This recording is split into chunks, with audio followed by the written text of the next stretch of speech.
بسم اللہ الرحمن الرحیم۔ السلام علیکم ورحمۃ اللہ۔ محترم ناظرین، اس روئے زمین پہ جس طرح انسانوں میں سب سے بلند مرتبت اور سب سے افضل و اشرف ہستیاں اللہ کے پیغمبروں کی ہیں، اسی طرح کائنات کی تمام عورتوں میں سب سے عظیم مقام و مرتبہ سید الانبیاء و مرسلین محمد رسول اللہ کی ازواج مطہرات امہات المومنین کا ہے۔ رب کائنات نے جن کا تذکرہ اپنی سب سے افضل آسمانی کتاب قرآن مجید میں فرمایا ہے، نبی کریم علیہ السلام کی ازواج مطہرات جس طرح کائنات کی تمام خواتین سے افضل ترین خواتین ہیں، بالکل اسی طرح وہ اس امت کی دیگر خواتین کے لیے اسوہ و نمونہ بھی ہیں۔ امہات المومنین کی زندگی خواتین اسلام کے لیے اسوہ اور نمونہ ہے، اسی لیے بالخصوص مسلم خواتین کو امہات المومنین کا مقام، ان کی فضائل اور ان کی سیرت سے متعلق علم حاصل کرنا ضروری ہے۔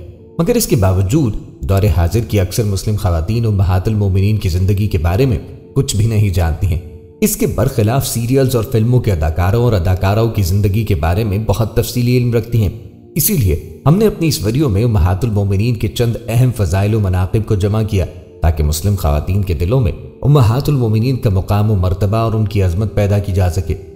نبی کریم علیہ السلام کی مختلف روایات میں اکثر 11 سے 13 ازواج کے نام ملتے ہیں جنہیں امہات المومنین کہا جاتا ہے، یعنی مومنین کی مائیں۔ اس کے علاوہ انہیں ازواج مطہرات بھی کہا جاتا ہے۔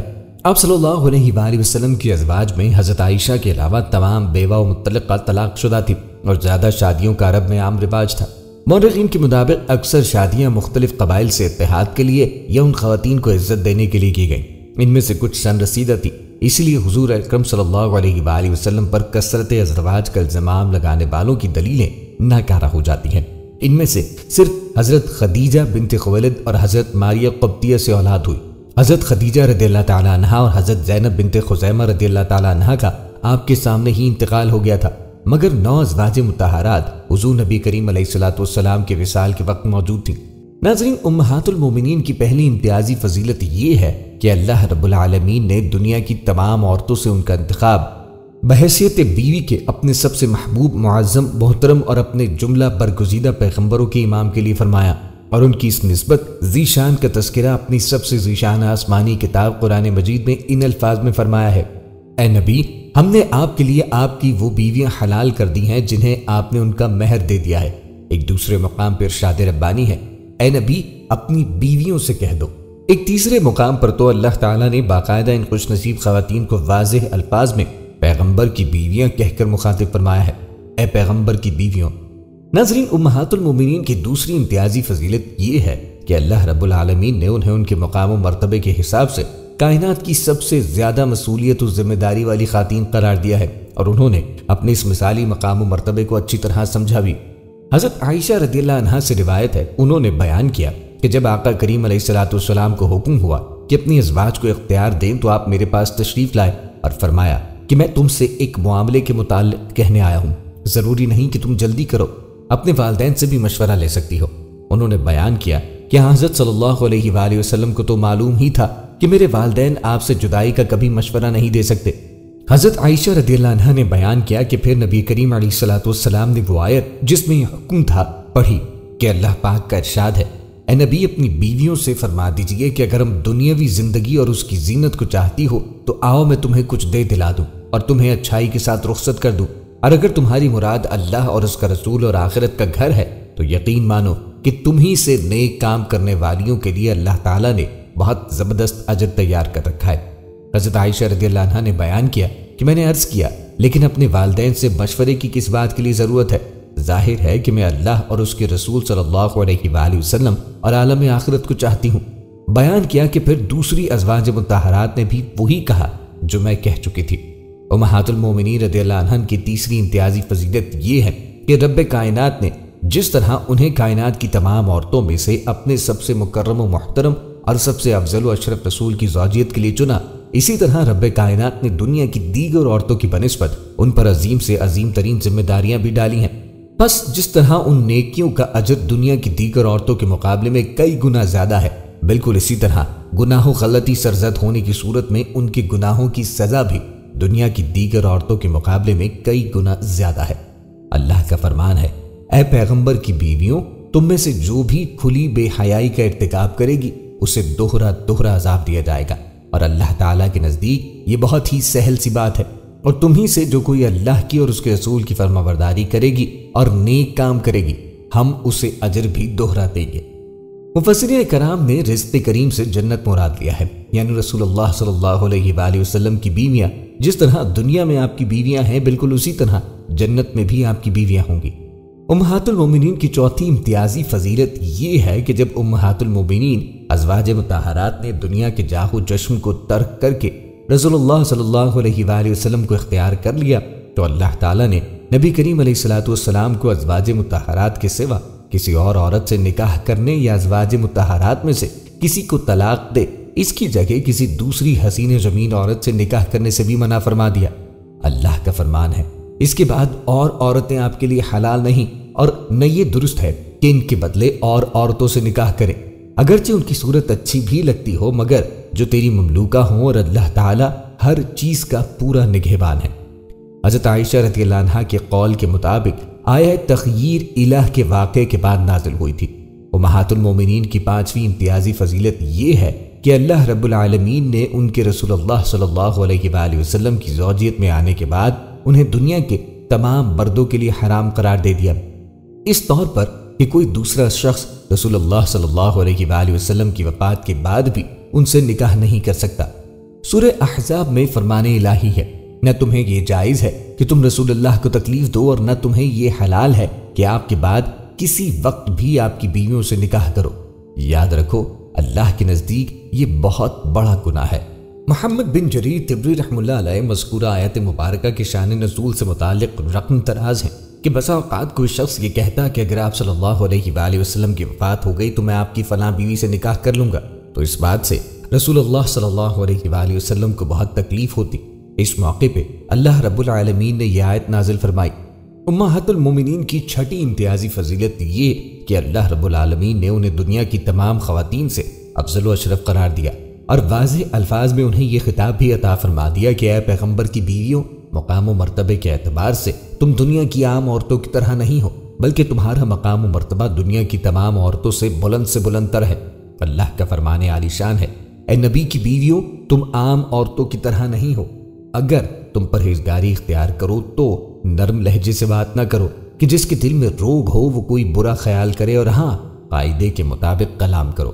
اہل سنہ والجماعت کا یہ عقیدہ ہے کہ رسول اللہ صلی اللہ علیہ وآلہ وسلم کی تمام بیویاں پوری امت کی ماں ہیں، اور ہر مسلمان پر ضروری ہے کہ وہ رسول اللہ کی تمام ازواج مطہرات کو اپنی ماں سمجھے اور انہیں ہر طرح کی برائی سے پاک سمجھے۔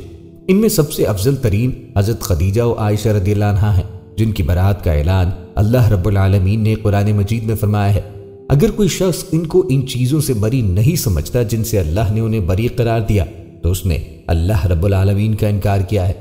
ناظرین، امہات المومنین کی ساتویں فضیلت یہ ہے کہ وحی الہی انہی کے گھروں میں نازل ہوتی تھی، اور انہی کے گھروں سے قرآنی آیات اور شعاع نبوت و رسالت کی کرنیں پوری کائنات میں پھیلیں۔ اللہ تعالیٰ خود ان کی اس عظمت شان کا تذکرہ کرتے ہوئے فرماتا ہے، اور تمہارے گھروں میں اللہ کی جو آیتیں اور رسول کی احادیث پڑھی جاتی ہیں ان کا ذکر کرتی رہو، بے شک اللہ ہمیشہ سے نہایت باریک بین پوری خبر رکھنے والا ہے۔ مذکورہ آیہ کریمہ کی تفسیر کے تحت محمد بن جریر طبری رحمہ اللہ علیہ فرماتے ہیں کہ آیہ کریمہ وَاذْكُرْنَ مَا يُتْلَى فِي بُيُوتِكُنَّ میں اللہ تعالیٰ نے نبی کریم علیہ الصلوۃ والسلام کی بیویوں کو خطاب کر کے فرمایا ہے کہ اے نبی کی بیویوں، اللہ کی جو نعمت تم پر ہے اسے تم یاد کرو کہ اس نے تمہیں ان گھروں میں کیا جہاں اللہ کی آیات اور حکمت پڑھی جاتی ہے تمہیں اللہ تعالیٰ کی اس نعمت پر اس کا شکر کرنا چاہیے اور اس کی حمد پڑھنی چاہیے۔ ناظرین، امہات المومنین کی آٹھویں فضیلت یہ ہے کہ ازواج مطہرات بھی رسول اللہ صلی اللہ علیہ وآلہ وسلم کے اہل بیت میں شامل ہیں، جن کی پاکیزگی اور طہارت کا اعلان اللہ نے قرآن مجید میں فرمایا ہے۔ اللہ کا فرمان ہے، اور اپنے گھروں میں قرار سے رہو اور قدیم جاہلیت کے زمانے کی طرح اپنے بناؤ کا اظہار نہ کرو، اور نماز ادا کرتی رہو اور زکوٰۃ دیتی رہو، اور اللہ اور اس کے رسول کی اطاعت گزاری کرو۔ اللہ تعالیٰ یہی چاہتا ہے کہ اے نبی کی گھر والیوں تم سے وہ ہر قسم کی گندگی کو دور کر دے اور تمہیں خوب پاک کر دے۔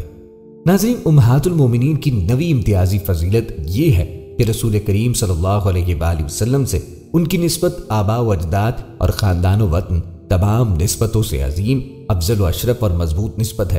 یہی وجہ ہے کہ جملہ امہات المومنین نے اپنی اس عظیم نسبت کو سمجھ کر اسے پوری زندگی نبھانے کی پوری کوشش کی۔ مشکل سے مشکل حالات میں بھی رسول اللہ صلی اللہ علیہ وآلہ وسلم کو لازم پکڑ کے رکھا۔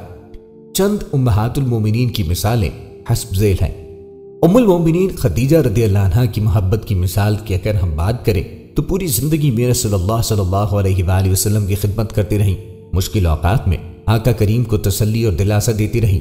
جب بھی آپ کو دعوت اسلام کی راہ میں کوئی زخم لگا، انتہائی محبت و شفقت سے آپ صلی اللہ علیہ وآلہ وسلم کی مرہم پٹی کرتی رہیں۔ غالباً یہی وجہ ہے کہ محمد رسول اللہ صلی اللہ علیہ وآلہ وسلم نے خدیجہ رضی اللہ عنہا کی زندگی میں کوئی دوسرا نکاح نہ کیا اور مرنے کے بعد بھی ان کی خوبیوں اور ان کے احسانات و کمالات کا تذکرہ کرتے تھے، اور جب کبھی بکری وغیرہ ذبح کرتے اور رسول اللہ صلی اللہ علیہ وآلہ وسلم خدیجہ رضی اللہ عنہا کی محبت میں ازواج مطہرات سے فرماتے، گوشت کی تقسیم کی ابتدا خدیجہ رضی اللہ عنہا کی سہیلیوں سے کرو۔ رسول اللہ صلی اللہ علیہ وآلہ وسلم حضرت عائشہ رضی اللہ عنہا سے بے پناہ محبت کرتے تھے، اور حضرت عائشہ بھی آپ سے بے پناہ محبت کیا کرتی تھی۔ اگر حضرت عائشہ رضی اللہ عنہا کبھی رسول کریم علیہ الصلوۃ والسلام سے کسی وجہ سے ناراض بھی ہو جاتی تو کبھی کسی بھی ناراضگی کے موقع پہ آپ سے بات چیت کرنا بھی بند نہیں کرتی، بلکہ صرف قسم کھاتے وقت رسول اللہ کے نام کا تذکرہ کرنا چھوڑ دیتی تھی۔ ناظرین، یہ تھے کچھ مناقب ازواج مطہرات کے۔ اب آپ کو تمام ازواج مطہرات کے متعلق تفصیل سے بیان کرتے ہیں۔ سب سے پہلے بات کرتے ہیں آپ کی پہلی زوجہ ام المومنین حضرت خدیجہ رضی اللہ تعالی عنہا کی۔ محترم ناظرین، ملکۃ العرب زوجہ سید المرسلین حضرت خدیجہ الکبریٰ رضی اللہ عنہا، آپ سرور کائنات فخر موجودات محمد صلی اللہ علیہ وآلہ وسلم کی پہلی سب سے رفیق حیات ہیں۔ یوں تو آپ رضی اللہ عنہا کی فضائل و مناقب بے شمار ہیں، لیکن نمایاں وصف یہ ہے کہ اپنے مقدس شوہر کی ہر خوشی و غم میں شریک رہنے والی تھی۔ سید الانبیاء محبوب کبریا صلی اللہ علیہ وآلہ وسلم نے جب اعلان نبوت فرمایا تو یہ بغیر کسی توقف کے ایمان لائی۔ آپ صلی اللہ علیہ وآلہ وسلم کی ہر قدم پر بھرپور نصرت فرمائی۔ تبلیغ دین کی راہ میں جب آقا کریم علیہ الصلوۃ والسلام کو ستایا جاتا تو آپ علیہ الصلوۃ والسلام کی تکذیب کی جاتی تو حضرت خدیجہ رضی اللہ عنہا ہی آپ کی دلجوئی فرمایا کرتی، آپ صلی اللہ علیہ وآلہ وسلم کی تسکین قلب کا باعث بنتی، آپ صلی اللہ علیہ وآلہ وسلم کا ہر ممکن اکرام فرماتی، جس سے آپ صلی اللہ علیہ وآلہ وسلم کا غم دور ہو جاتا۔ سب سے پہلے حضور پرنور صلی اللہ تعالی علیہ وآلہ وسلم کے عقد نکاح میں آنے والی خوش نصیب خاتون ام المومنین حضرت سیدتنا خدیجہ الکبریٰ رضی اللہ تعالی عنہا ہے۔ آپ مکے کی ایک معزز مالدار عالی نسب خاتون جن کا تعلق عرب کے قبیلے قریش سے تھا، جو حسن صورت و سیرت کے لحاظ سے طاہرہ کے لقب سے مشہور تھی۔ انہوں نے محمد صلی اللہ علیہ وآلہ وسلم کو تجارتی کاروبار میں شریک کیا اور کئی مرتبہ اپنا سامان تجارت دے کے بیرون ملک بھیجا۔ وہ آپ صلی اللہ علیہ وآلہ وسلم کی تاجرانہ حکمت، دیانت، صداقت، محنت اور اعلیٰ اخلاق سے اتنی متاثر ہوئی کہ آپ نے نبی کریم علیہ الصلوۃ والسلام کو شادی کا پیغام بھجوایا، جس کو آقا کریم علیہ الصلوۃ والسلام نے اپنے بڑوں کے مشورے سے قبول فرمایا۔ اس وقت ان کی عمر 40 سال تھی، جبکہ آقا کریم علیہ الصلوۃ والسلام صرف 25 سال کے تھے۔ خدیجہ نے سب سے پہلے اسلام قبول کیا اور پہلی ام المومنین ہونے کی سعادت حاصل کی، اور 25 سال نبی کریم علیہ الصلوۃ والسلام کی اکلوتی زوجہ اور غم گسار شدید ترین مشکلات میں ساتھی تھی۔ بقیہ تمام ازواج النبی ان کی وفات کے بعد زوجہ بنی۔ نبی کریم علیہ الصلوۃ والسلام کی ساری اولاد خدیجہ سے پیدا ہوئی، اور صرف ابراہیم جو ماریہ قبطیہ سے تھے، جو اسکندریہ کے بادشاہ اور قبطیوں کے بڑے کی طرف سے نبی کریم علیہ الصلوۃ والسلام کو بطور ہدیہ پیش کی گئی تھی۔ خدیجہ نے 10 نبوی کو انتقال فرمایا۔ خدیجہ نام، ام ہند کنیت، طاہرہ لقب، سلسلہ نسب کچھ اس طرح: خدیجہ بنت خویلد بن اسد بن عبدالعزیٰ بن قصہ۔ قصہ پر پہنچ کر ان کا خاندان نبی کریم علیہ الصلوۃ والسلام کے خاندان سے مل جاتا ہے۔ والدہ کا نام فاطمہ بنت زائدہ تھا اور لوا بن غالب کے دوسرے بیٹے عامر کی اولاد سے تھی۔ حضرت خدیجہ رضی اللہ عنہا کے ہاں 3 بھائی تھے اور صرف ایک بہن تھی۔ آپ کے بھائیوں کے نام حزام بن خویلد، عوام بن خویلد، نوفل ابن خویلد، اور بہن کا نام حالہ بنت خویلد رضی اللہ عنہا تھا۔ حضرت خدیجہ کے والد اپنے قبیلے میں نہایت معزز شخص تھے۔ مکے آ کر اقامت کی، عبد الدارین ابن قصہ کے جوان کے ابن عم تھے، حلیف بنے اور یہیں فاطمہ بنت زائدہ سے شادی کی، جن کے بطن سے عام الفیل سے 15 سال قبل حضرت خدیجہ پیدا ہوئی۔ سن شعور کو پہنچی تو اپنے پاکیزہ اخلاق کی بنا پر طاہرہ کے لقب سے مشہور ہوئی۔ اہل تشیع محققین کے مطابق آپ کی پہلے کوئی شادی نہ ہوئی تھی اور صرف نبی کریم علیہ الصلوۃ والسلام ہی آپ کے اکلوتے شوہر تھے۔ مگر اہل سنت کے تاریخ نویسوں کے بقول آپ کے والد گرامی نے ان کی اعلیٰ صفات کا لحاظ رکھ کر ان کی شادی کے لیے ورقہ بن نوفل کو، جو برادر زادہ اور تورات و انجیل کے بہت بڑے عالم تھے، کو منتخب کیا، لیکن پھر کسی وجہ سے یہ نسبت نہ ہو سکی اور ابو حالہ ہند بن بناش بن تمیم سے نکاح ہو گیا۔ ابو حالہ کے بعد عتیق بن عابد مخزوم کے عقد نکاح میں آئیں۔ اسی زمانے میں حرب الفجاج چھڑی، جس میں خدیجہ رضی اللہ عنہا کے والد لڑائی کے نہیں لکھنے اور مارے گئے، اور یہ عام الفیل سے 20 سال بعد کا واقعہ ہے۔ باپ اور شوہر کے مرنے سے حضرت خدیجہ رضی اللہ عنہا کو سخت دقت واقع ہوئی۔ ذریعہ معاش تجارت تھی جس کا کوئی نگران نہ تھا، تاہم اپنے اعزہ کو مال تجارت دے کے بھیجتی تھی۔ حضرت خدیجہ مکے سے جو کاروبار کرتی تھیں اس کے لیے مشرق وسطیٰ کے بڑے شہروں میں ان کی تجارتی قافلے سفر کرتے تھے۔ یہ تجارتی قافلے طویل سفر طے کر کے جنوبی یمن اور شمالی شام جیسے شہروں تک جایا کرتے تھے۔ ایک دفعہ مال کی روانگی کا وقت آیا تو ابو طالب نے محمد بن عبداللہ سے کہا کہ تم کو خدیجہ رضی اللہ عنہا سے جا کے ملنا چاہیے، ان کا مال شام جائے گا، بہتر ہے کہ تم بھی ساتھ لے جاتے۔ میرے پاس ابھی روپیہ نہیں، ورنہ میں خود تمہارے لیے سرمایہ مہیا کر دیتا۔ حضرت خدیجہ الکبریٰ رضی اللہ عنہا عرب کی ایک مشہور و معروف مالدار، نہایت نیک، پاک باز اور شریف تاجر خاتون تھی، جن کی شرافت کو دیکھ کر لوگ ان کو طاہرہ یعنی پاک باز کے نام سے یاد کیا کرتے تھے۔ وہ اپنا مال و اسباب تاجروں کو دیا کرتی تھی۔ تجارت پیشہ حضرات جب ان کا مال فروخت کر دیا کرتے تھے تو وہ انہیں اپنے منافع میں شامل کرتی تھی۔ اس زمانے میں قبیلہ قریش کے لوگ بڑے مانے ہوئے تاجر سمجھے جاتے تھے، خصوصاً رسول کریم صلی اللہ علیہ وآلہ وسلم کو ان کی امانت داری اور سچائی کی وجہ سے لوگ امین اور صادق کے خطاب سے یاد کرتے تھے۔ حضرت خدیجہ رضی اللہ عنہا کو جب رسول کریم علیہ الصلوۃ والسلام کے اخلاق و عادات اور شرافت و دیانت کا پتہ چلا تو آپ صلی اللہ علیہ وآلہ وسلم سے بہت ہی زیادہ متاثر ہوئیں، اور انہوں نے نبی کریم علیہ الصلوۃ والسلام کو یہ پیغام بھیجا کہ اگر آپ میرا مال لے کر تجارت کے لیے ملک شام تشریف لے جائیں تو میں جتنا حصہ دوسروں کو دیتی ہوں آپ کے اس سے دوگنا کر دوں گی۔ اس سفر میں حضرت خدیجہ رضی اللہ عنہا نے سرور کونین صلی اللہ علیہ وآلہ وسلم کے ساتھ اپنے ایک غلام میسرہ کو بھیجنے کی پیشکش بھی کی۔ نبی کریم صلی اللہ علیہ وآلہ وسلم بھی اس نیک تاجر خاتون کی عادات و اطوار سے واقف تھے، چنانچہ آپ صلی اللہ علیہ وآلہ وسلم نے حضرت خدیجہ رضی اللہ عنہا کے اس پیغام کو قبول فرمایا۔ چند روز بعد حضرت خدیجہ رضی اللہ عنہا کے بال تجارت اور میسرہ کو ساتھ لے کر نبی کریم علیہ الصلوۃ والسلام ملک شام کے سفر پہ روانہ ہوئے۔ شام میں نبی کریم علیہ الصلوۃ والسلام نے ایک جگہ پہ قیام فرمایا، وہاں عیسائیوں کی ایک عبادت گاہ تھی جس کے قریب ہی ایک درخت بھی تھا۔ پیارے نبی حضرت محمد صلی اللہ علیہ وآلہ وسلم اس درخت کے نیچے بیٹھ گئے۔ گرجا گھر میں ایک راہب تھا، جب اس نے نبی کریم علیہ الصلوۃ والسلام کے مبارک اور روشن چہرے کو دیکھا تو بہت متاثر ہوا۔ اس نے حضرت خدیجہ رضی اللہ عنہا کے غلام میسرہ سے پوچھا، اس درخت کے نیچے بیٹھا ہوا آدمی کون ہے؟ اس نے جواب دیا، یہ ایک قریشی نوجوان ہے جو مکے میں رہتا ہے۔ اس راہب نے کہا، میرا بڑا طویل تجربہ ہے، جس درخت کے نیچے تمہارا یہ ہم سفر ساتھی بیٹھا ہوا ہے اس کے نیچے آج تک نبی کے بغیر کوئی نہیں بیٹھ سکا۔ پھر چند ہی روز میں نبی کریم علیہ الصلوۃ والسلام حضرت خدیجہ رضی اللہ عنہا کی جو تجارتی ساز و سامان وغیرہ اپنے ساتھ لائے تھے اسے اچھے داموں میں فروخت کیا، اور جو کچھ خریدنا چاہتے تھے وہ سب خریدا، اور پھر مکہ مکرمہ کے لیے واپس روانہ ہوئے۔ کتابوں میں تذکرہ ہے کہ میسرہ کا بیان ہے، جب دوپہر کے وقت شدید گرمی ہوتی تو 2 فرشتے آتے اور نبی کریم علیہ الصلوۃ والسلام پہ سایہ کرتے، اور آپ اپنے اونٹ پہ سوار اپنا سفر جاری رکھے ہوئے ہوتے۔ جیسے جیسے آپ آگے بڑھتے جاتے سایہ بھی ساتھ ساتھ چلتا۔ شام سے واپس ہو کر جب نبی کریم علیہ الصلوۃ والسلام کی سواری مکہ مکرمہ میں داخل ہوئی تو دوپہر کا وقت تھا۔ اس وقت حضرت خدیجہ رضی اللہ عنہا اپنے بالا خانے میں بیٹھی تھی۔ ان کی نظر نبی کریم علیہ الصلوۃ والسلام پر پڑی تو دیکھا کہ 2 فرشتے آپ پہ سایہ کیے ہوئے ہیں۔ جب نبی کریم علیہ الصلوۃ والسلام مکہ مکرمہ واپس تشریف لائے اور حضرت خدیجہ رضی اللہ عنہا کو وہ مال پیش کیا تو اس کا منافع عام حالات سے بڑھ کے کئی گنا یا اس کے قریب تر تھا۔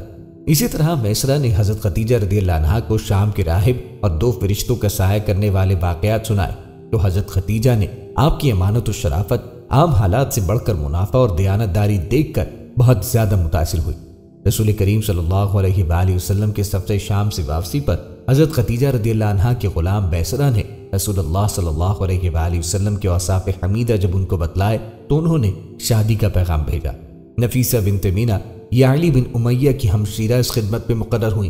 آپ صلی اللہ علیہ وآلہ وسلم نے اپنے چچاؤں کو مذکورہ رشتے کے سلسلے میں آگاہ فرمایا، جس کے بعد آپ کے چچا حضرت حمزہ رضی اللہ عنہ رسول اللہ صلی اللہ علیہ وآلہ وسلم کے ساتھ حضرت خدیجہ رضی اللہ عنہا کے والد خولد بن اسد کے پاس رشتہ لے کے آئے۔ بمطابق روایت ابن اسحاق، جبکہ مبرود و دیگر کے قول کے مطابق حضرت خدیجہ کے والد کا انتقال ہو چکا تھا۔ حضرت حمزہ رشتہ لے کے حضرت خدیجہ کے چچا عمرو بن اسد کے پاس تشریف لائے۔ رشتہ طے پانے کے بعد ابو طالب نے خطبہ نکاح پڑھا۔ حضرت خدیجہ نے بھی اپنے خاندان کے چند بزرگوں کو جمع کیا تھا۔ ابو طالب نے خطبہ نکاح پڑھا۔ عمرو بن اسد کے مشورے سے 500 طلائی درہم مہر قرار پایا۔ مہر کی ادائیگی کی ذمہ داری حضرت ابو طالب نے خود اپنے سر لی۔ بعض روایات میں آتے ہیں کہ 20 بکرہ ایک خاص قسم کا آلہ ہوتا تھا جو کپڑا کاٹنے کے کام آتا تھا، جیسے کھڈی مہر طے پایا، جو کہ آپ صلی اللہ علیہ وآلہ وسلم نے حضرت خدیجہ رضی اللہ عنہ کو ادا کیا، اور خاندان کے انہی افراد کی موجودگی میں دستور کے مطابق آپ دونوں حضرات رشتہ ازدواج سے منسلک ہو گئے، اور خدیجہ طاہرہ حرم نبوت ہو کر پہلی ام المومنین کے شرف سے ممتاز ہوئیں۔ اس وقت نبی کریم علیہ الصلوۃ والسلام 25 سال کے تھے اور خدیجہ رضی اللہ عنہ کی عمر 40 برس کی تھی۔ یہ بعثت سے 15 سال قبل کا واقعہ ہے۔ آپ 25 سال اکلوتی حرم نبی تھیں۔ یہ نکاح نبوت ملنے سے پہلے ہوا تھا، اور جب تک حضرت خدیجہ رضی اللہ عنہ حیات رہیں آپ صلی اللہ علیہ وآلہ وسلم نے کسی اور سے نکاح نہ کیا۔ نکاح کے 15 برس بعد جب نبی کریم علیہ الصلوۃ والسلام پیغمبر ہوئے اور فرائض نبوت کو ادا کرنا چاہا تو سب سے پہلے حضرت خدیجہ کو یہ پیغام سنایا۔ وہ سننے سے پہلے مومن تھی، کیونکہ ان سے زیادہ آپ صلی اللہ علیہ وآلہ وسلم کے صدق دعوے کا کوئی شخص فیصلہ نہیں کر سکتا تھا۔ صحیح بخاری باب بدل وحی میں یہ واقعہ تفصیل کے ساتھ مذکور ہے۔ حضرت خدیجہ رضی اللہ عنہ سے نکاح کے بعد آقا کریم ان کے ساتھ ان کے گھر پہ ہی رہنے لگے۔ آپ رضی اللہ عنہ ایک خدمت گزار اور وفا شعار بیوی ثابت ہوئی۔ آپ رضی اللہ عنہ نے نبی کریم علیہ الصلوۃ والسلام کی سارو ضروریات اور آرام کا خاص خیال رکھا، اور آپ رضی اللہ عنہ نے اپنا سارا مال و دولت نبی کریم علیہ الصلوۃ والسلام کے حوالے کر دیا۔ حضرت خدیجہ رضی اللہ عنہ جب تک زندہ رہیں آپ رضی اللہ عنہ نے کوئی کام ایسا بھی نہیں کیا جو آقا کریم علیہ الصلوۃ والسلام کو ناپسند ہو یا آپ صلی اللہ علیہ وآلہ وسلم کی مرضی کے خلاف ہو۔ آپ صلی اللہ علیہ وآلہ وسلم جب غار حرا میں غور و فکر کے لیے جاتے تو آپ رضی اللہ عنہ نبی کریم صلی اللہ علیہ وآلہ وسلم کے لیے کھانا لے جاتی۔ حالانکہ غار حرا مکے کی آبادی سے 2-3 میل کے فاصلے پہ ہے اور اس کی چڑھائی بھی کافی مشکل ہے، لیکن آپ رضی اللہ عنہ نے یہ سب کام بخوشی کیے۔ حضرت خدیجہ کا ایک غلام زید بن حارثہ رضی اللہ عنہ تھا جن سے نبی کریم علیہ الصلوۃ والسلام کو خصوصی لگاؤ اور محبت تھی، تو آپ رضی اللہ عنہ نے زید کو نبی کریم علیہ الصلوۃ والسلام کو ہدیہ کیا، اور آقا کریم نے زید کو خانہ کعبہ میں لے جا کر عرب کے رواج کے مطابق اپنا منہ بولا بیٹا بنا لیا۔ اس کے بعد اہل عرب زید بن حارثہ رضی اللہ عنہ کو زید بن محمد کہنے لگ گئے۔ سورہ احزاب کی آیت 5 میں اللہ پاک نے فرمایا، اے ایمان والو تم لے پالکوں کو ان کے باپ کے نام سے پکارو، یہ اللہ کے نزدیک زیادہ صحیح ہے۔ جب یہ آیت نازل ہوئی تو حضرت زید رضی اللہ عنہ کو دوبارہ سے زید بن حارثہ کہا جانے لگا۔ سماب اکبر آبادی نے حضرت خدیجہ رضی اللہ عنہ کی خدمت گزاری اور وفا شعاری کے حوالے سے لکھا ہے کہ حضرت خدیجہ رضی اللہ عنہ حسین بھی تھیں، دولت مند بھی تھیں، شریف النسل بھی تھیں، شریف الخیال بھی تھیں، اور سب سے زیادہ جو فضیلت ان میں تھی وہ یہ ہے کہ اپنے شوہر کی بے حد اطاعت گزار تھیں۔ حضرت خدیجہ رضی اللہ عنہ نے صرف نبوت کی تصدیق ہی نہیں کی بلکہ آغاز اسلام میں نبی کریم علیہ الصلوۃ والسلام کی سب سے بڑی معین و مددگار ثابت ہوئی۔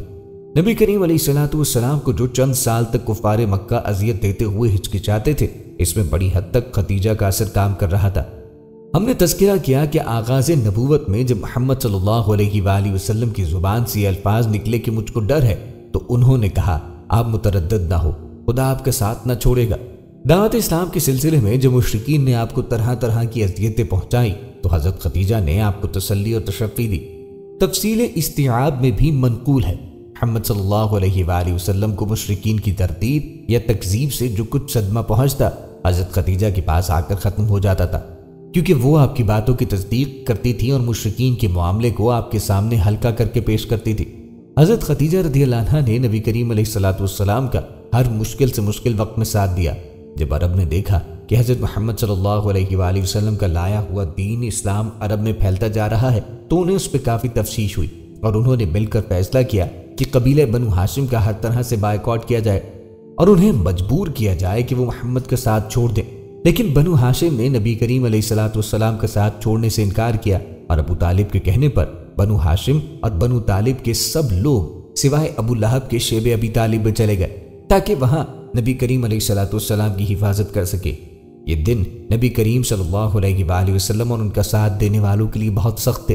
ان حالات میں حضرت خدیجہ رضی اللہ عنہ نے نبی کریم کا ڈٹ کے ساتھ دیا اور ہر مشکل سے مشکل موقع پر آپ صلی اللہ علیہ وآلہ وسلم کا حوصلہ بڑھایا۔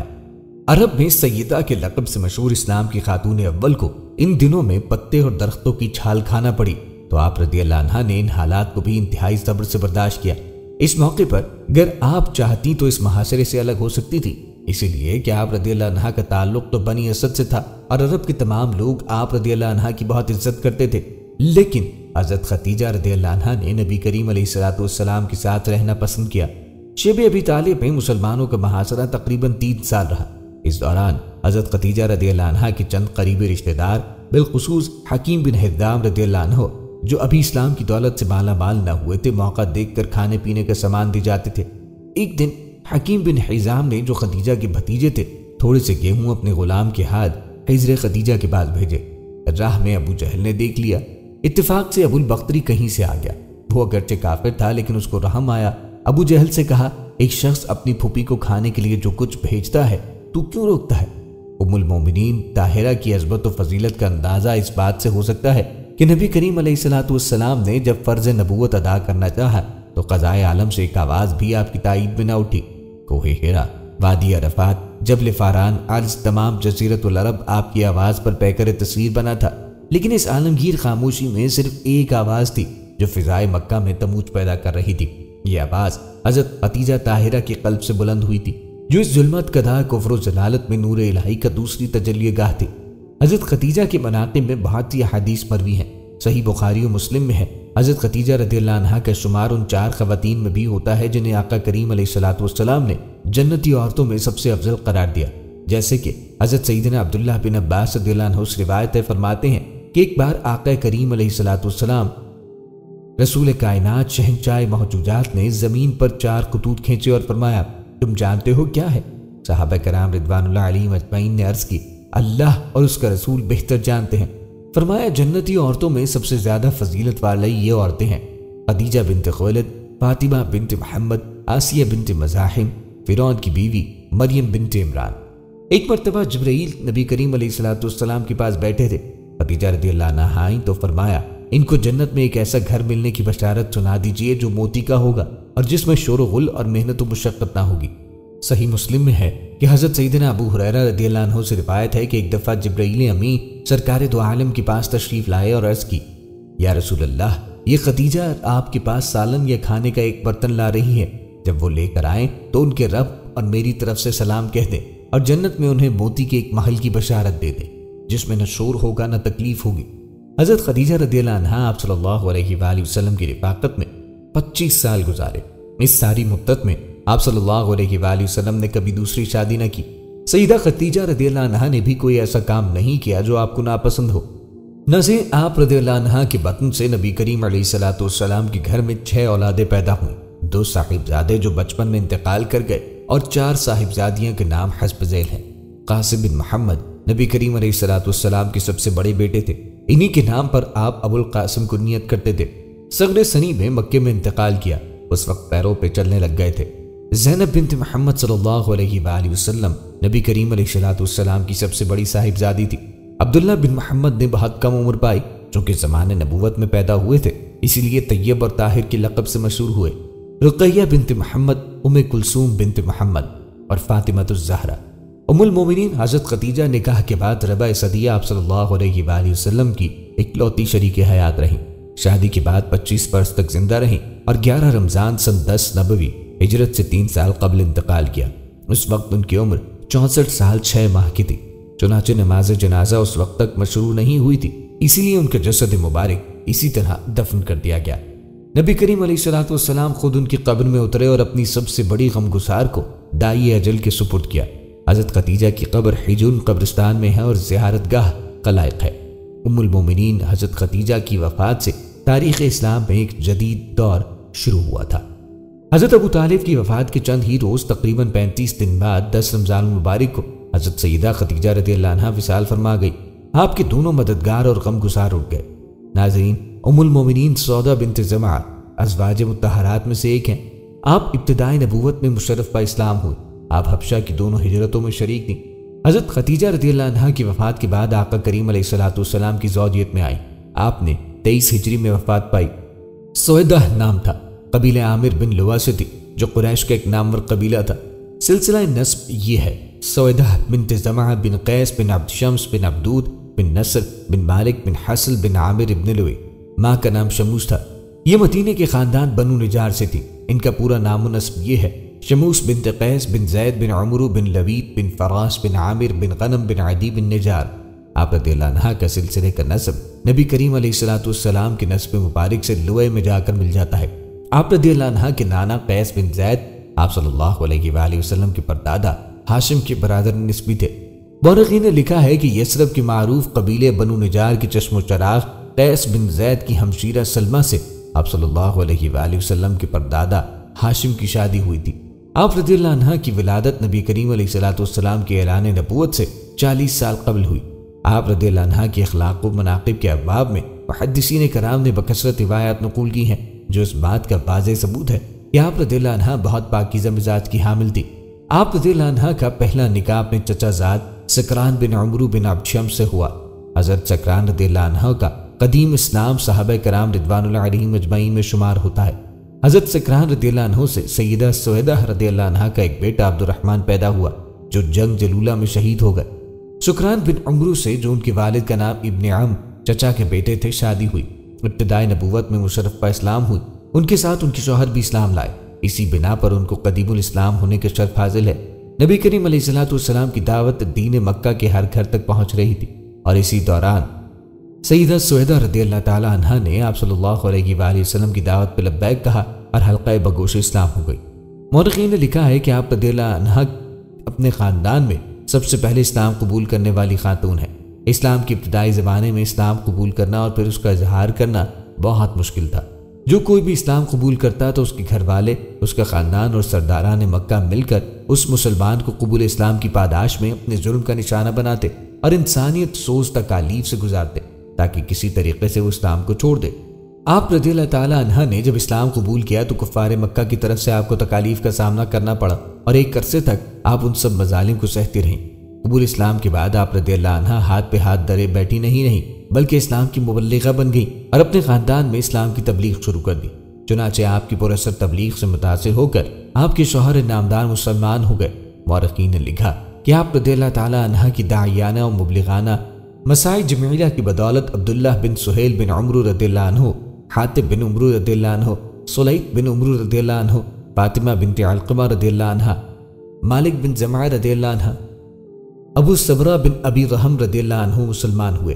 حبشہ کی پہلی ہجرت کے وقت تک سودا اور ان کے شوہر مکے میں ہی مقیم رہے، لیکن جب مشرکین کے ظلم و ستم کی کوئی انتہا نہ رہی اور مہاجرین کی ایک بڑی جماعت ہجرت کے لیے آمادہ ہوئی تو ان میں سویدہ اور ان کے شوہر بھی شامل ہو گئے۔ جب کفار مکہ کے مظالم کا سلسلہ نہ تھما تو حبشہ کی طرف ہجرت کرنے کی اجازت ملی۔ یہ نبوت کے 5ویں سال رجب المرجب کا مہینہ تھا۔ مرد و خواتین 4 پر مشتمل ایک قافلہ حبشہ کی طرف ہجرت کر گیا۔ اس دوران آپ رضی اللہ عنہ اور آپ کے شوہر حضرت سکران بن عمرو رضی اللہ عنہ نے مکے میں رہنے کو ترجیح دی اور حبشہ ہجرت نہ فرمائی۔ اس کے 1 برس بعد نبوت کے 6 سال میں دوبارہ حبشہ کی طرف ہجرت کا حکم ملا۔ چنانچہ اس بار 20 خواتین اور 83 مردوں پر مشتمل قافلہ حبشہ پہنچا۔ اس قافلہ سقجہ میں سیدہ سویدہ رضی اللہ تعالی عنہ اور آپ رضی اللہ عنہ کے شوہر حضرت سکران رضی اللہ عنہ نے بھی جو شامل ہونے کا ارادہ کیا ہے۔ آپ رضی اللہ عنہ کے قبیلے والوں نے پوری کوشش کی کہ آپ ہجرت نہ کرنے پائیں اور آپ کے خاندان کا کوئی فرد آپ کے ہمراہ ہجرت نہ کرے، لیکن کفار مکہ کی خواہشات پہ اوس پڑ گئی اور آپ رضی اللہ عنہ کے ساتھ آپ کے شوہر حضرت سکران رضی اللہ عنہ اور خاندان کے کئی دیگر افراد ہجرت کرنے میں کامیاب ہوئے۔ ان ہجرت کرنے والے مہاجرین میں سے کچھ تو واپس مکہ تشریف لے آئے۔ سیدہ سویدہ اور ان کے شوہر پر بھی واپس مکہ مکرمہ لوٹ آئے، جبکہ بعض لوگ حضرت جعفر طیار رضی اللہ عنہ کے ساتھ حبشہ ہی میں مقیم رہے اور وہ غزوہ خیبر کے موقع پہ مدینہ منورہ پہنچے، لیکن اکثر لوگ ان سے پہلے ہی مکہ مکرمہ سے واپس آ جاتے۔ ان میں حضرت سویدہ رضی اللہ عنہ بھی شامل تھے۔ ناظرین، حبشہ میں کچھ عرصہ گزارنے کے بعد آپ رضی اللہ عنہ نے اپنے شوہر حضرت سکران سمیت واپس مکہ تشریف لائیں۔ آپ رضی اللہ عنہما نے ایک خواب دیکھا۔ اس میں دیکھا کہ آپ پر یہ کریم صلی اللہ علیہ وآلہ وسلم تشریف لائے اور آپ رضی اللہ تعالی عنہ کی گردن پہ قدم مبارک رکھے۔ آپ رضی اللہ عنہ نے اس خواب کا ذکر اپنے شوہر حضرت سکران رضی اللہ عنہ سے کیا گیا۔ حضرت سکران رضی اللہ عنہ فرمانے لگے، یوں لگتا ہے کہ میں بہت جلد فوت ہو جاؤں گا اور تم نبی کریم علیہ السلام کی زوجہ بن جاؤ گی۔ ناظرین، ایک اور خواب بھی آپ رضی اللہ عنہ کو آیا۔ اس میں آپ نے دیکھا کہ چاند ان کے آغوش میں آ کے گرا ہے۔ آپ رضی اللہ عنہ نے اس خواب کا تذکرہ بھی اپنے شوہر نامدار حضرت سکران رضی اللہ عنہ سے کیا۔ حضرت سکران رضی اللہ عنہ نے فرمایا کہ اس خواب میں اشارہ مل رہا ہے کہ میں عنقریب فوت ہو جاؤں گا اور میرے بعد تم رسول اللہ صلی اللہ علیہ وآلہ وسلم کی زوجیت کا شرف حاصل کرو گی۔ حبشہ میں کچھ عرصے تک رہنے کے بعد آپ رضی اللہ عنہ اپنے شوہر کے ہمراہ واپس مکہ مکرمہ تشریف لے آئیں۔ واپس آ کر کچھ دنوں بعد حضرت سکران رضی اللہ عنہ کی طبیعت ناساز رہنے لگی، چنانچہ وہ اسی بیماری میں انتقال کر گئے۔ سیدہ سودا رضی اللہ عنہ اپنے شوہر نامدار کی وفات پر صدمے سے دوچار تھیں، اور دوسری طرف نبی کریم علیہ الصلوۃ والسلام اپنی جانزار زوجہ سیدہ خدیجہ الکبریٰ رضی اللہ عنہ کی وفات پہ پریشان تھے۔ کسی تحریک سے وابستہ قیادت کو گھریلو ذہنی سکون کی کتنی ضرورت ہوتی ہے، یہ سوائے اس کے اور کوئی نہیں جان سکتا۔ نبی کریم علیہ الصلوۃ والسلام کو تو دنیا کی سب سے بڑی عالمگیر دینی، سماجی، معاشرتی اور انسانی تحریک کی تنہ تنہا قیادت فرما رہے تھے، اور کفار مکہ کی اذیتوں کو حوصلہ مندی اور صبر و تحمل سے برداشت کر رہے تھے۔ ایسے حالات میں تسلیاں دینے اور دکھ بانٹنے والی اہلیہ کی وفات، گھر میں اکیلی بچیوں کی تربیت اور دیکھ بھال، اور سب سے بڑھ کر خدا کے دین کو ساری دنیا میں پھیلانے کی منظم منصوبہ بندی اور پیش رفت، یہ سب مسائل اس بات کے متقاضی تھے کہ آپ کی ذہنی یکسوئی اور اپنے مشن کی تکمیل کے لیے ایسی رفیقہ حیات ہو جو بچوں کی پرورش، آپ سے دکھ درد بانٹنا اور اسلام کی عالمگیر محنت میں دست بازو بنے۔ ناظرین، حضرت سودا کو تمام ازواج مطہرات میں یہ فضیلت حاصل ہے کہ خدیجہ بنت خویلد کے بعد سب سے پہلے وہی نبی کریم علیہ الصلوۃ والسلام کے عقد نکاح میں آئیں۔ حضرت خدیجہ رضی اللہ عنہ کے انتقال سے حضور صلی اللہ علیہ وآلہ وسلم نہایت پریشان و غمگین تھے، چنانچہ ان حالات کے پیش نظر حضرت عثمان بن مدعون رضی اللہ عنہ کی اہلیہ سیدہ خولہ بنت حکیم رضی اللہ عنہ نے عرض کی، یا رسول اللہ، آپ کو ایک غم گسار رفیق حیات کی ضرورت ہے۔ آقا کریم نے فرمایا، جی ہاں، کیونکہ پہلے تو گھر بار کا انتظام اور بال بچوں کی پرورش سب حضرت خدیجہ کیا کرتی تھی۔ اس پر خولہ بنت حکیم رضی اللہ عنہ نے فرمایا کہ کیا میں آپ کے لیے کہیں نکاح کا پیغام دوں؟ آقا کریم نے فرمایا، بالکل مناسب بات ہے، خواتین ہی اس کام کے لیے موضوع ہوتی ہیں۔ آپ صلی اللہ علیہ وآلہ وسلم نے فرمایا، کس جگہ پیغام دینے کا خیال ہے؟ خولہ بنت حکیم نے کہا، یا رسول اللہ، اگر آپ کسی کنواری سے نکاح فرمانا پسند کریں تو آپ کے نزدیک تمام مخلوق میں جو سب سے زیادہ محبوب ہے ابو بکر صدیق رضی اللہ عنہ، اس کی بیٹی عائشہ صدیقہ رضی اللہ عنہ موجود ہے، اس سے نکاح فرما لیں، اور اگر کسی بیوہ سے نکاح فرمانا چاہیں تو سودا بنت زمعہ رضی اللہ عنہ موجود ہیں جو آپ پہ ایمان بھی لا چکی ہیں۔ آقا کریم نے فرمایا، دونوں جگہ پیغام دے دے۔ نبی کریم سے جب اجازت ملی تو سیدہ خولہ بنت حکیم نے پہلے سیدہ سودا بنت زمعہ رضی اللہ عنہ کے پاس آئیں اور کہا کہ اللہ تبارک و تعالیٰ نے آپ پہ خیر و برکت کے دروازے کھول دیے، میں آپ کے پاس جناب نبی کریم صلی اللہ علیہ وآلہ وسلم کا پیغام نکاح لائی ہوں۔ سیدہ سودا رضی اللہ عنہ نے فرمایا، میں محمد رسول اللہ صلی اللہ علیہ وآلہ وسلم پر ایمان لائی ہوں، وہ میرے ہادی بھی ہیں اور میرے رہنما بھی، میری ذات کے متعلق انہیں مکمل اختیار ہے، وہ جو چاہیں فیصلہ فرمائیں۔ سیدہ خولہ بنت حکیم کو جب یہ معلوم ہوا کہ سیدہ سودا اس پہ رضامند ہے تو وہ آپ رضی اللہ عنہ کے بوڑھے والد زمعہ بن قیس کے پاس گئیں اور جا کر کہا کہ محمد بن عبداللہ بن عبد المطلب کی طرف سے آپ کی بیٹی سودا کے لیے نکاح کا پیغام لائی ہوں۔ زمعہ نے یہ سن کر کہا، بے شک میری بیٹی کی خوش قسمتی ہے، محمد صلی اللہ علیہ وآلہ وسلم اس رشتے کے لیے سب سے زیادہ موزوں ہیں، لیکن آپ سودا بنت زمعہ کی رائے بھی معلوم کریں۔ اس پر سیدہ خولہ بنت حکیم نے کہا کہ میں نے ان سے بات کر لی ہے اور انہیں یہ پیشکش قبول ہے۔ سیدہ سودا بنت زمعہ رضی اللہ عنہ کے وہ خواب شرمندہ تعبیر ہونے لگے جو آپ نے حضرت سکران رضی اللہ عنہ کی وفات سے پہلے دیکھے تھے۔ زمعہ بن قیس نے سیدہ سودا رضی اللہ عنہ سے نکاح کی اجازت طلب کی اور کہا کہ اے میری لخت جگر، خولہ بنت حکیم مجھ سے کہتی ہیں کہ محمد بن عبداللہ بن عبد المطلب نے تجھے نکاح کا پیغام بھیجا ہے، کیا تو اس کے لیے راضی ہے؟ دیکھ بیٹی، میرے نزدیک تو وہ نہایت عزت دار گھرانہ ہے، اگر تو بھی راضی ہو تو میں اس معاملے کو پکا کر دوں۔ سیدہ سودا بنت زمعہ نے جواب دیا کہ جی ابو جان، میری رائے بھی یہی ہے۔ چنانچہ رسول اللہ صلی اللہ علیہ وآلہ وسلم ان کے ہاتھ تشریف لے گئے اور حضرت سودا رضی اللہ عنہ کے والد زمعہ بن قیس نے آپ کو نکاح پڑھایا اور 400 درہم حق مہر مقرر ہوا۔ نکاح کے بعد عبداللہ بن زمعہ سودا کے بھائی جو اس وقت کافر تھے آئے اور ان کو یہ حال معلوم ہوا تو سر پہ خاک ڈال لی کہ کیا غضب ہو گیا۔ چنانچہ اسلام لانے کے بعد اپنی اس حماقت و نادانی پر ہمیشہ ان کو افسوس آتا تھا۔ رسول کریم علیہ الصلوۃ والسلام نے سیدہ خدیجہ رضی اللہ عنہ کی وفات کے بعد رمضان 10 نبوی میں حضرت سودا رضی اللہ عنہ سے نکاح فرمایا۔ یہ نکاح حضرت عائشہ صدیقہ رضی اللہ عنہ سے بھی پہلے فرمایا اور حضرت سودا مکہ مکرمہ ہی میں آپ کے گھر آ گئی، پھر مدینہ منورہ کی طرف ہجرت فرمائی۔ سودا کا نکاح رمضان سن 10 نبوی میں ہوا، اور چونکہ ان کے اور امی عائشہ کے نکاح کا زمانہ قریب قریب ہے، اسی لیے مورخین میں اختلاف ہے کہ کس کو تقدم حاصل ہوئے۔ ابن اسحاق کی روایت ہے کہ سودا کو تقدم ہے اور عبداللہ بن محمد بن عقیل عائشہ صدیقہ کو مقدم سمجھتے ہیں۔ بعض روایات میں ہے کہ سودا نے اپنے پہلے شوہر کی زندگی میں ایک خواب دیکھا تھا، ان سے بیان کیا تو بولے کہ شاید میری موت کا زمانہ قریب ہے اور تمہارا نکاح رسول اللہ سے ہوگا۔ چنانچہ یہ خواب حرف بحرف پورا ہوا۔ امید کرتے ہیں کہ آپ کو ہماری آج کی ویڈیو ضرور پسند آئی ہوگی۔ اگر آپ کو ہماری آج کی ویڈیو پسند آئی ہے تو آپ سے گزارش ہے کہ چینل کو سبسکرائب کریں اور ساتھ ہی لگے بیل کے بٹن کو بھی پریس کریں۔ ویڈیو کو لائک بھی کریں اور اپنی قیمتی رائے کا اظہار کمنٹس میں کریں۔ کمنٹس میں آپ اپنے سوالات بھی ہم تک پہنچا سکتے ہیں۔ اللہ تعالیٰ آپ کو اپنی حفظ و امان میں رکھے۔